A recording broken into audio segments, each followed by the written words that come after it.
All right, what's going on, good people? And welcome back to another edition of the Juggernaut Show. Today, Leo and I are here to do our preview and predictions for WWE Backlash, which is going to be happening this Saturday, which is May 6th, 2023. Leo, how's it going, man? What's going on? You excited for Backlash? Uh, it's a little bit in the middle of the road, but I think it's going to still be a good show nonetheless. Yeah, I think it's going to be a good show. I wish they would have saved the draft to do after Backlash because it just Yeah, makes things like so confusing.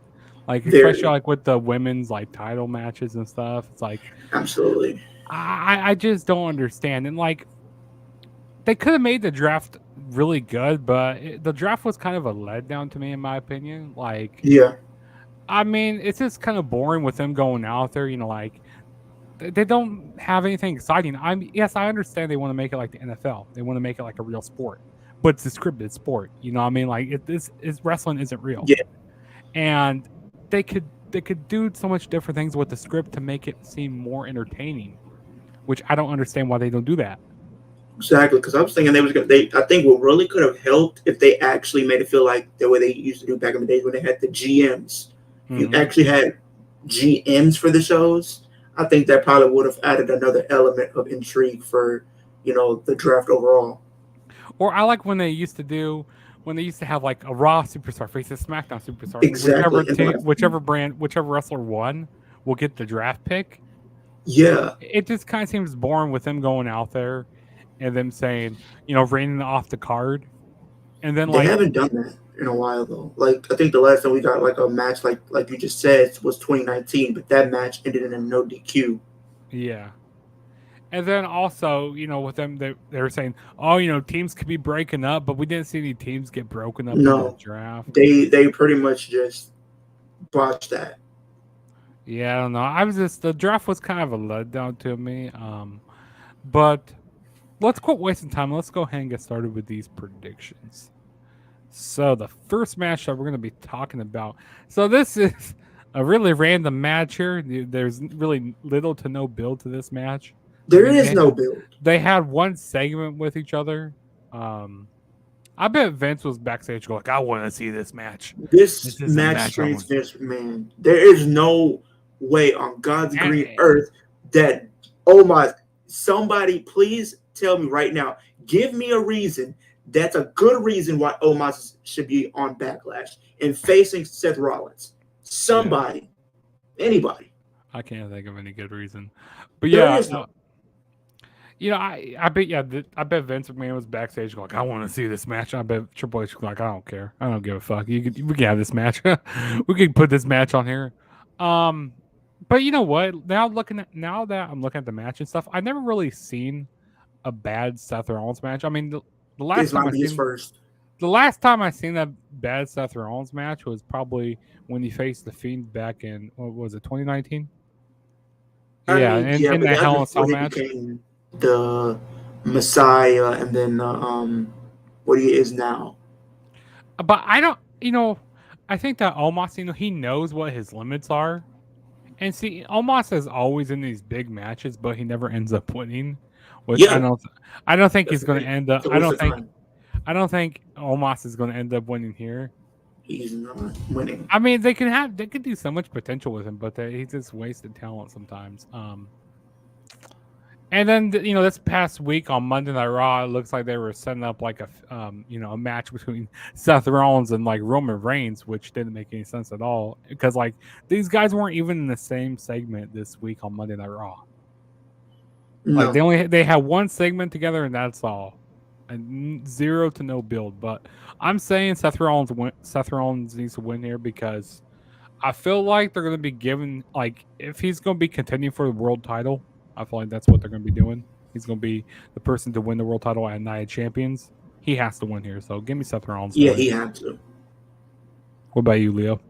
Seth Rollins all day, every day. There is no way they would actually give Omos a win here, especially with them building to a Night of Champions, their next pay per view, and with Seth Rollins being like the clear favorite to win the World Heavyweight Championship. there's no reason why he should be losing right now.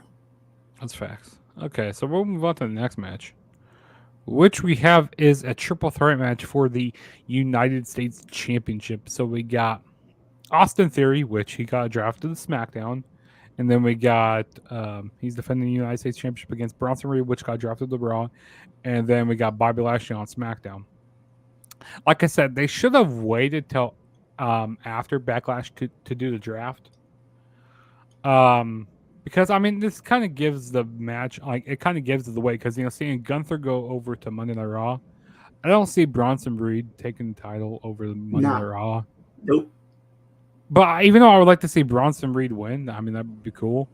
I feel like Bronson Reed and Bobby Lashley they're gonna like cancel each other out, and Austin Theory is going to end up winning in like a heelish way. Yeah. But I did enjoy that match that Bronson Reed and Bobby Lashley had like a couple weeks ago on Raw, where I think it ended like in a no contest. Yeah. And then they did a match. Well, and then it was Austin Theory and Bobby Lashley the week after, and then we had Bronson Reed come in and interfere, and that's how this match became a triple threat match, basically. But yeah, Theory is going to be retaining. What about you, Leo? I also have Austin Theory winning. At first, I was gonna consider, Bobby Lashley winning because now that they're both going to be on SmackDown, then you have Roman pretty much, their top heel. I think you would want to kind of have a babyface as at least your mid card champion over there. But from what I've seen, he might be going up to face Roman. So I think Roman and Bobby they might save for like their next pay per view or whatever. So I think Backlash right now. I think Austin Theory is going to win here. Okay, there we go. The next match we have is Bianca Belair, the EST of WWE, going against Io Sky. So this is for the Raw Women's Championship, and this is It's the another Raw thing. Women's Championship. Yeah, It's yeah. the Raw Women's title. But knowing after Backlash, They're she's gonna- pretty they're much gonna- going to have the SmackDown tag team, the SmackDown tag title. Well, Not I tag heard. title, but I also heard a rumor championship. that they're gonna be like vacating some of the titles after Backlash or something. I don't know if that's true or not. I don't know about that, but I just think with this match, it just kind of I feel like they kind of could have saved this for after Backlash, like you said, like the draft and everything like that. And plus, here's the thing: with this match, it's kind of a little unpredictable right now, especially with the whole turmoil going on with damage control, and I think that's going to definitely be a factor here. And I just think they should have just kept them on Raw. I think Bianca should have stayed on Raw with the Raw Women's Championship. Have Rhea stay on SmackDown with the SmackDown Women's Championship. Now I think you have them going into this pay per view with Bianca. Because if she goes into this pay per view, she's going to pretty much be one of the longest reigning women's champions. But I think if she walks out, then I think that's definitely going to solidify that. So I think she would have to retain it for at least at least a couple more nights or whatever. But I just think Bianca's going to retain that title. But I just think they could have kept the title on Raw, though. Yeah, I feel like they're going to do a swaparoo. I feel like that's what's going to be happening, which is going to be terrible. That's going to be because that Raw Women's Championship you have is pretty much just going to end up being the SmackDown Women's Championship. Yeah, it's going to be terrible. Like Rhea and Bianca basically going to be flip flopping the titles.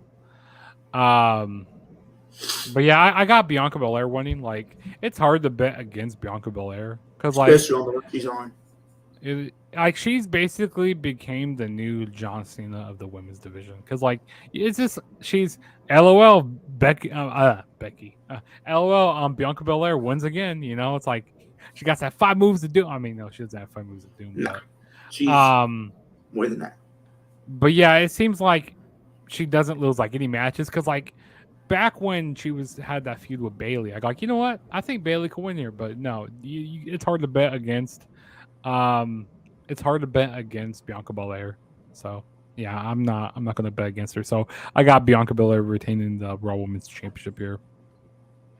Like I said, they should have waited to do the draft after the night after Backlash or something like that. Yeah, it's like that Monday SmackDown after. Yeah, it's terrible. WWE, come on, do better booking. And then the next match we have is the SmackDown Women's Championship on the line. We got Rhea Ripley defending the title against Zelina Vega. I'm pretty sure isn't Zelina Vega Puerto Rican? Yeah, she is. She's the only Puerto Rican woman on this show, so I mean that's cool. All the Puerto Rican people out there. But there's no way in hell like she hasn't really deserved a title match. Like, yeah, I go like she's been on like she hasn't really won much matches. She's got handed this title match here. Rhea Ripley's retaining. That's all I gotta say. Rhea Ripley's gonna retain.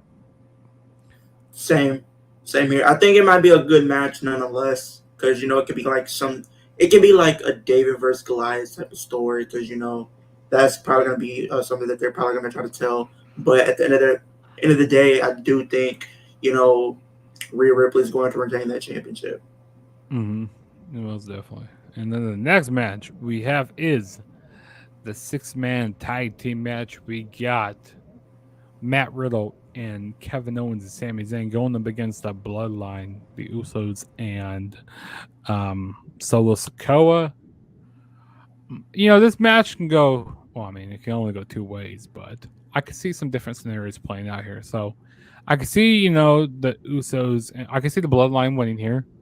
Trying to get back in the good graces of Roman Reigns. But then again, Matt Riddle, he just returned. He just returned. So I feel like they don't want to make him lose right now. I feel like the storyline with the Bloodline, with them kind of breaking apart right now, what like everything that's going on with the Usos, which I felt like the Usos should have got drafted to Monday Night Raw. But I digress. I felt like they should have got drafted to Raw. I feel like the storyline with them like breaking up right now is like really hot right now. So I'm gonna say Kevin Owens, Sami Zayn, and Riddle win here. And I think that Matt Riddle needs to get a pinfall on one of the Usos. And I mean, who knows? Maybe we could get Solo churning on the Usos here in this match. I don't know. I mean, that could potentially happen. And this match kind of reminds me of what happened last year, because last year Exactly. it was RK Bro and Drew and Drew McIntyre. McIntyre going up against the Usos and Roman Reigns. So this is basically the same type of match. We have, I mean, Riddle was here, and then we had the Usos here. So, I mean, just add in Sami Zayn and Kevin Owens and then Solo. It's basically the same match. But yeah, I Pretty got much. the faces winning here. What about you, Leo? I also have them winning as well. I definitely think this is probably where we will finally get to see that turn happen. I do think with the Usos losing at WrestleMania, and the teases that they've been doing where it looks like they're slowly building to something. Now, I literally talked about this a while back. I think when we were in a live stream with Tino the other night. I do think if they don't do it here, I think they might save it for Night of Champions, because I do think Roman will probably be there. Now, I do think this is probably going to be like that final stop where we finally get to see the beginning of the end. I can see where it's something like you just said, Solo might, have some orders from Roman, right? And he might Samoan spike them. And then that's probably going to be a story that you're probably going to tell coming into Night of Champions, and then we finally get to see that Roman was probably behind all of that happening. But I don't think they're probably going to do it just yet. I do think it'll be the best opportune time at Night of Champions, because you will have Roman celebrating 1,000 days as champion, and then he finally snaps and turns on the Usos. Mm-hmm. Okay. And then the next match we're going to be talking about is Cody Rhodes going up against Brock Lesnar. So, we had Cody Rhodes. He got drafted to Cody Rhodes got drafted to Raw, and then Brock Lesnar, of course, he's a free agent. I mean, yeah, he can go to either show what he wants to go to. So this feud, I mean, this stuff that they're doing with Cody Rhodes kind of reminds me of what they did with John Cena back in 2012. That big whole comeback story, for him, Cody Rhodes, is trying to fulfill that, story with, Roman Reigns. Like, he wants to win that world title. I mean, wants to win the WWE undisputed Universal Championship. He wants to win that. Now, I feel like this is going to be a two-match series here. So with that being said, I think that Brock Lesnar is going to end up winning here, and then they'll probably do a rematch at Night of Champions at the Saudi show. I feel like that's what's going to be happening because I feel like they don't want Cody Rhodes being involved in the like world title picture on Raw. Because I feel like Seth Rollins is going to be winning that.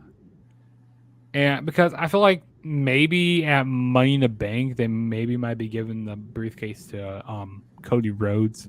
Yeah. That's one of his only ways of getting back to Roman Reigns at this point. Or unless they just drop the whole draft stuff in a few months, which probably will happen. Like I just don't like how they have the draft and then they drop it when the ratings go down, and it's just a constant wheel. Like WWE can't make up their mind what they want to do. Like is this so hard to like buy into the product of WWE right now and stuff. I don't know, but I got Brock Lesnar winning here. Leo, who you got? I mean, and let's not forget, this is a no holds barred street fight.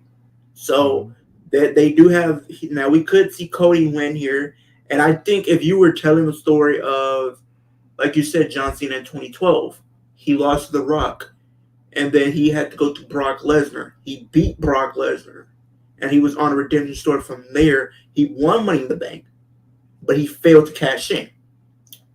Do I think that's going to happen here? No, because Cody is way in a different league than John Cena right now. And I think right now, I think with it being no holds barred, I think Cody has to win. He's already taken a crazy loss at WrestleMania. And for him to lose, it's going to be very hard to get back into him after that. Because now I feel like Cody needs more personality with him, so having him lose could also build more empathy and have people behind him more if he loses to Brock, and then they do they do like a match at Night of Champions, because like I said, they want to keep him out of that world top picture. So like, okay, well they do a couple matches there. Yeah, true, but you never know what they could do. They might just put him with someone else, or you never know what they could decide to do. I can see that happen. I just don't know. But I think Cody should win here because I do believe this is the main event. And I think since you didn't send the fans home happy at WrestleMania, they could kind of make up for it in some way, to an extent, by having Cody win here, sending up fans home happy, and you keep building that. He might not be in the World Heavyweight Championship match. No, you could probably have he could probably be in the tournament, right? And this gives me flashbacks to the Cody and Seth feud, right? This could probably be the same thing, kinda in a sense, for Brock and Cody, but it's going to be more brutal. It's going to be more more hard hitting. Now, I think at Night of Champ, I think in the tournament, right? It looks like Cody could probably win or is about to go to the finals. He's in a position like that where if he wins, he's going to the finals. But Brock Lesnar comes down when the referee is down, screws him over. That leads to Night of Champions, and we have part 2 to that.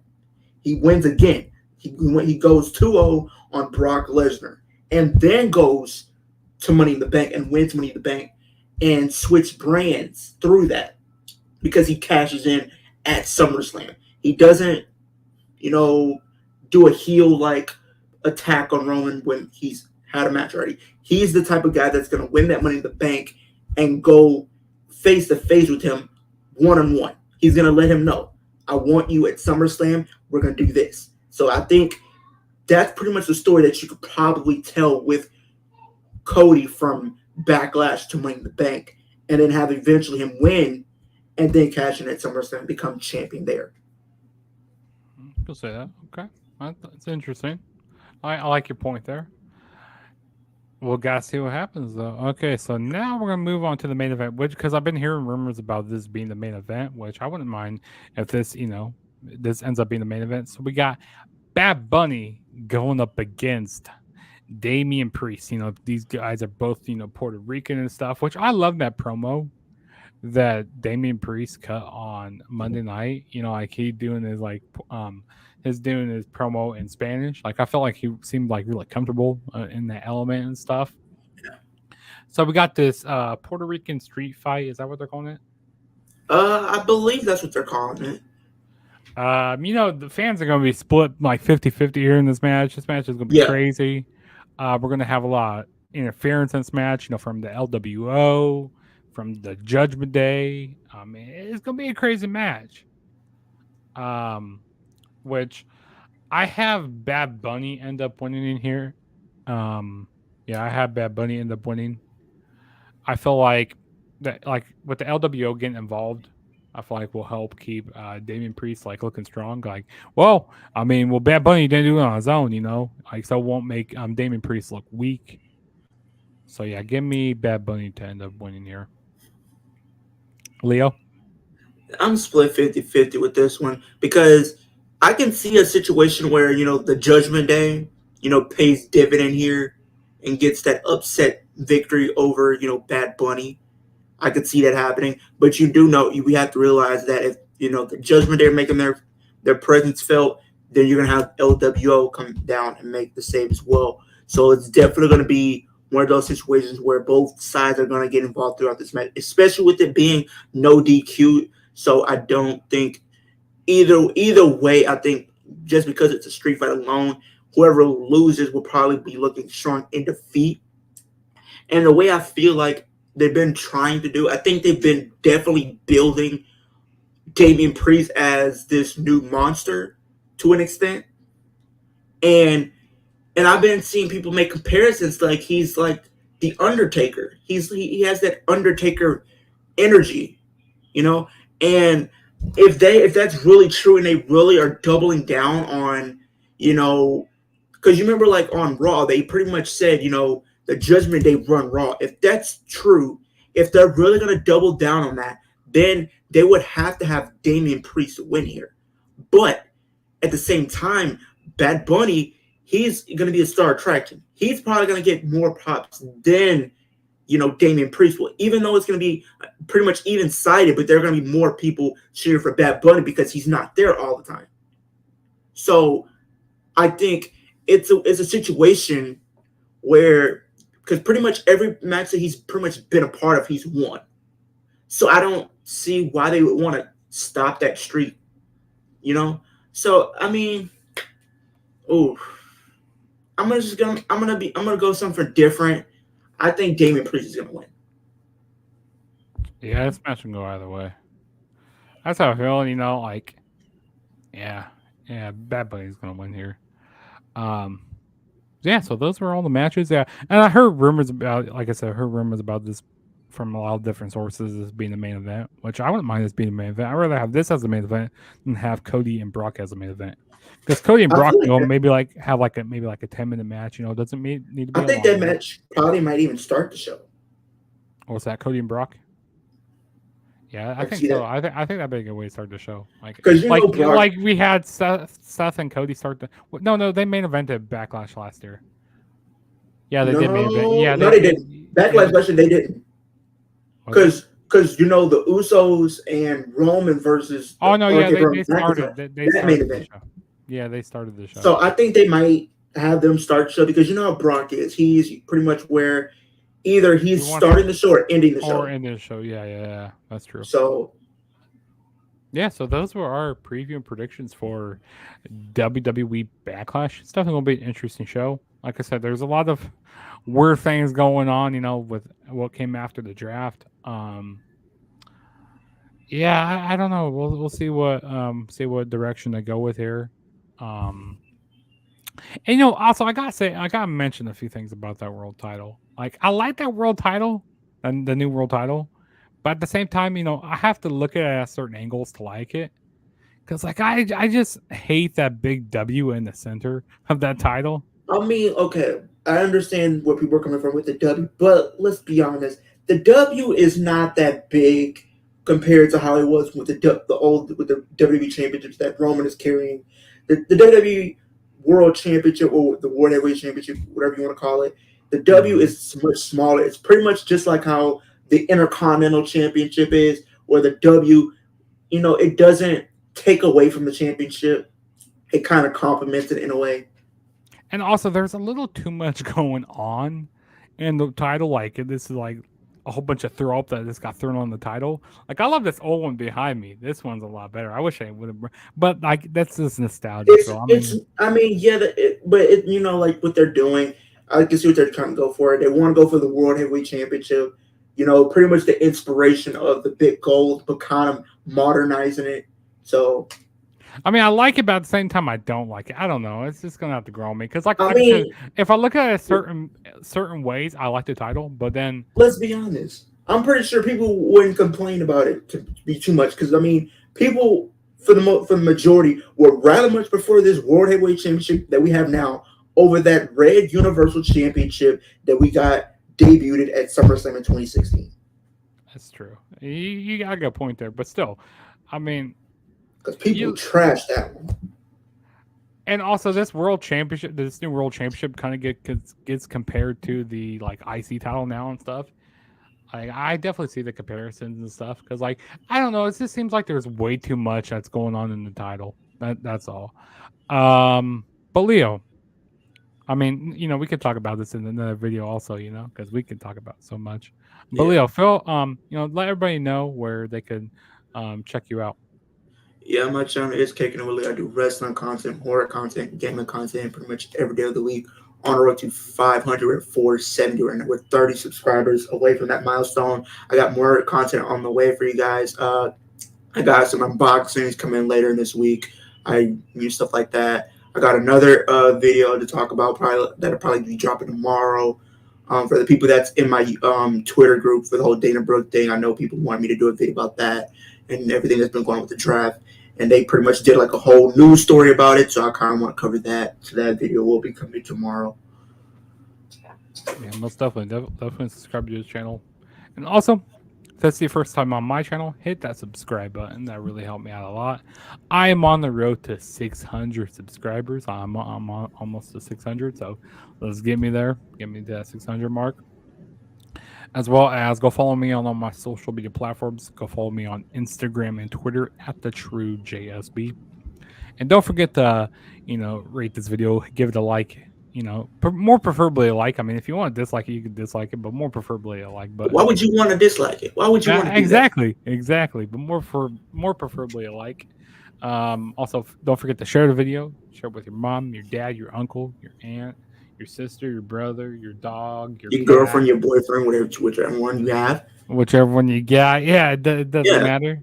And also feel free to go down in the comments, let me know what videos you guys want to see. I got some different videos coming up soon. Like I might be doing a watch along tomorrow night for Impact. We'll see what we will see. I did, or maybe I might do a review of it. I don't know. We'll see. Who knows? And when we got more watch alongs coming this month, we might do it. We're going to be doing some watch alongs for Night of Champions. So yeah, we're going to do we're probably going to be doing a best of series for Night of Champions.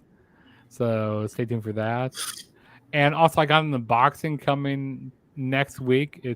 It's from Amazon, but it's a WWE shop like T-shirt from Amazon. So I got me some WWE merch coming. So stay tuned for that. It's a retro shirt. It's gonna be a nice shirt. Which wait and see. So I'll be doing an unboxing for that. But we got a lot of videos coming out on the channels, and also I'm gonna be doing a review for the new Guardians of the Galaxy movie that's gonna be coming out this weekend. And then, of course, this weekend I'm going to be doing my Backlash 2023 review. And we're going to be live streaming it too as well. So yeah, with the Flex Zone. Mm-hmm. Yeah. And then also tonight, go over to the Flex Zone because me, Leo, I'm pretty sure Lamar, Key, I think all four of us will probably be over there. We're going to be live streaming, Dynamite on the Flex Zone. Because while Quinn Mia, Byron, Raj, and Byron are going to be at Dynamite tonight. Yeah. So, congratulations to y'all that y'all are actually there. I hope y'all have a good time. We're going to be cheering y'all on from the other side. So, most definitely. So, this is your boy Leo and Juggernaut saying peace out, and we'll catch you guys in the next video. So, deuces, guys. Bow.